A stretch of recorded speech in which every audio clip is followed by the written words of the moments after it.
y estados actúen y tomen medidas o para que las personas ciudadanas así lo exijan a sus representantes. Y bueno, pues 3 de diciembre, Día Internacional de las Personas con Discapacidad. Oigan, no quise dejar pasar esta parte porque me pareció importante, pero que creen que en mi presentación no me está desplegando toda la lámina, pero bueno, no hay problema. Ahorita les voy a comentar.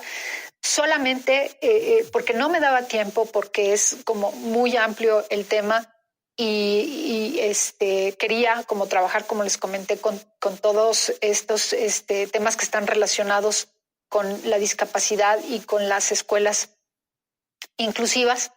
Pero bueno, no quise dejar pasar la oportunidad para mencionar de manera muy rápida, y no porque no sea importante, insisto, algunas consideraciones relativas a la discapacidad durante el brote de COVID-19 que establecen la Organización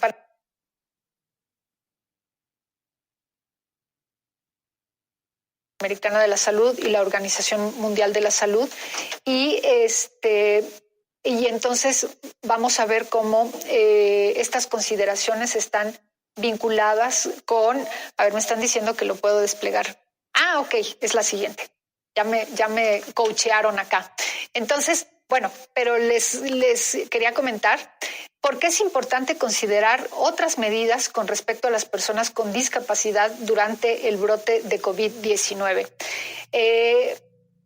Insisto, no me voy a centrar, solamente voy a decir que sí se han llevado a cabo medidas como para contemplar a estos grupos en condición, a este grupo particularmente de las personas con discapacidad, y cómo esta situación de la pandemia ha afectado de manera, fíjense, esto lo vamos a vincular con el tema de la vulnerabilidad.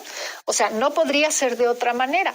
Cómo este grupo en condición de vulnerabilidad y en donde esta vulnerabilidad es histórica, sistemática, estructural, ¿cómo no va una situación de pandemia a sumarlos más, a ponerlos más, perdón, en una situación mayor de desventaja, ¿no? Entonces, bueno, quiero decirles que sí se está contemplando. Hay por ahí, encontré algunos escritos que hablan acerca de esto, pero bueno, voy a avanzar un poco en la explicación. Entonces, ¿recuerdan que les platiqué hace un momento que a lo largo de la historia se ha concebido a la discapacidad de distintas maneras?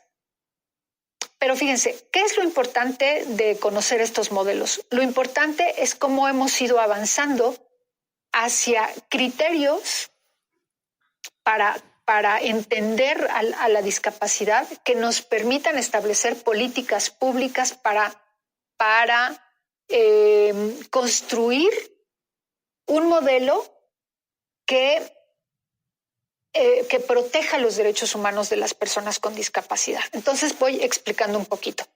Uno de los primeros modelos fue el de prescindencia.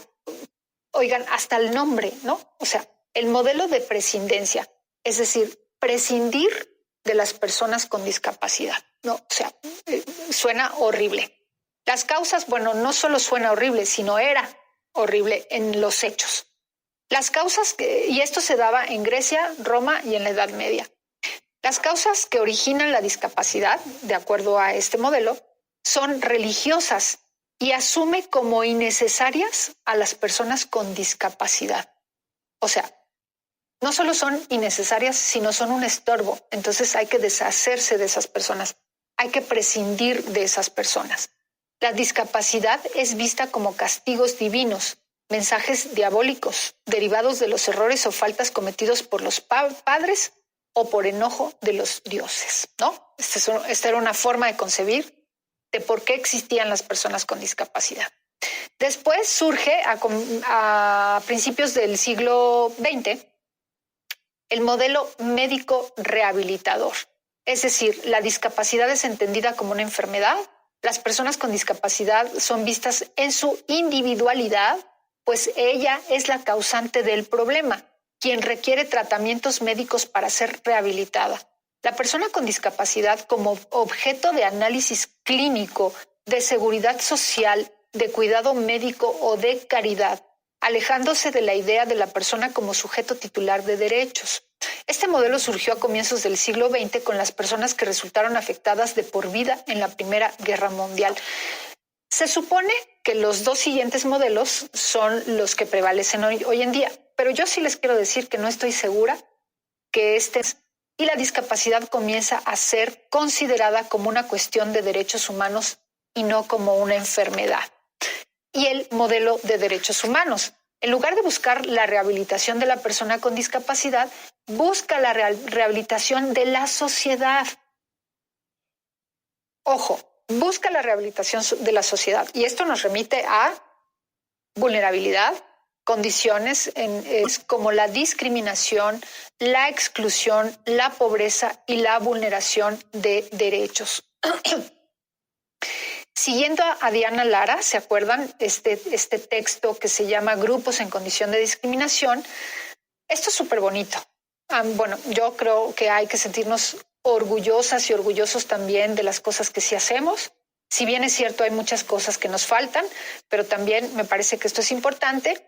A propuesta de México y gracias a la participación y liderazgo de su diplomacia, el 13 de diciembre de 2006, la Asamblea General de las Naciones Unidas aprobó la Convención sobre los Derechos de las Personas con Discapacidad. Es decir, México impulsó que existiera una convención de derechos de las personas con discapacidad. Y la verdad es que eso es padrísimo.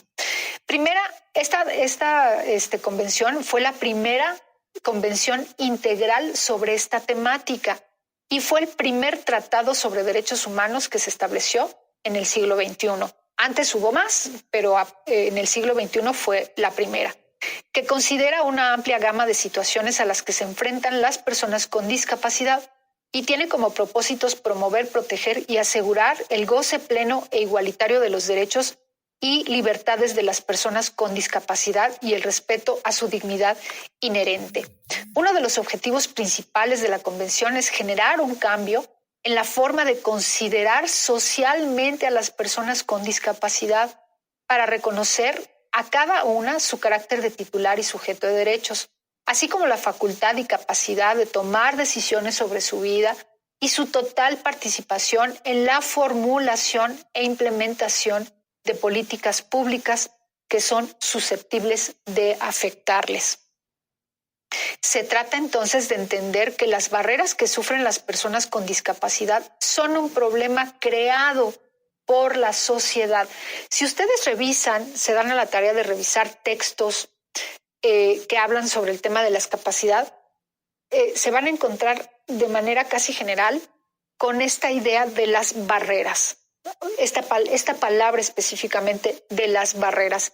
Y entonces lo que dicen, y es una idea casi consensuada, que las personas con discapacidad, que la discapacidad, más que referirse a cuestiones físicas, mentales o motrices, se refiere a las discapacidades sociales, que son las barreras que la sociedad impone para que las personas con discapacidad puedan gozar plenamente de sus derechos. Entonces, de ahí que la Convención no se limite a cuestiones relacionadas con el acceso al entorno físico, que es importante, ya lo dijimos, pero no únicamente, sino que plantea determinaciones sobre temas más amplios, como los relativos a la igualdad y a la eliminación, por ejemplo, de obstáculos legales y sociales impuestos a la participación, las oportunidades, la salud, la educación, el empleo o el desarrollo personal. Por ello, tal vez la aportación más importante de la Convención sea entender a la discapacidad como una cuestión social, no como una cuestión médica. Esto es, aceptar que lo que históricamente ha limitado el desarrollo personal, cultural, económico, de salud de las personas con discapacidad no son sus características físicas, sino la manera en que la sociedad actúa al respecto por ignorancia, miedo o creencias falsas sobre sus capacidades y potencialidades. Según este modelo social y de derechos humanos, se reconoce que la discapacidad es el resultado de la interacción con un ambiente inaccesible considerando que es la sociedad la que inhabilita a las personas con discapacidad en el libre ejercicio de sus derechos.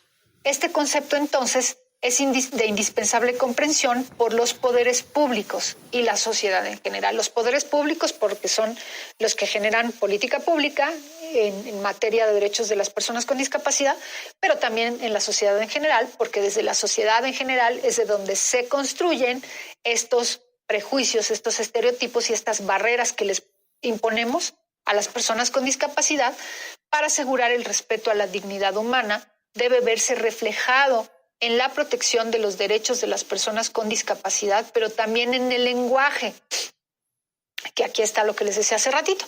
De ahí la exigencia de omitir el uso de eufemismos como personas con capacidades diferentes. No son personas con capacidades diferentes. No son esas personas con capacidades diferentes. Todas las personas tenemos capacidades diferentes. O términos discriminatorios como inválidos, incapacitados o discapacitados. Estos últimos tres se consideran vejatorios por calificar a la persona y asumirla esencialmente como incapaz, en lugar de entender que tiene una dificultad que de no enfrentar estas barreras externas le impedirá gozar plenamente de sus derechos. Bueno, pues estas generalidades sobre discapacidad. Vámonos ahora, que ya tenemos poco tiempo, a el tema de la escuela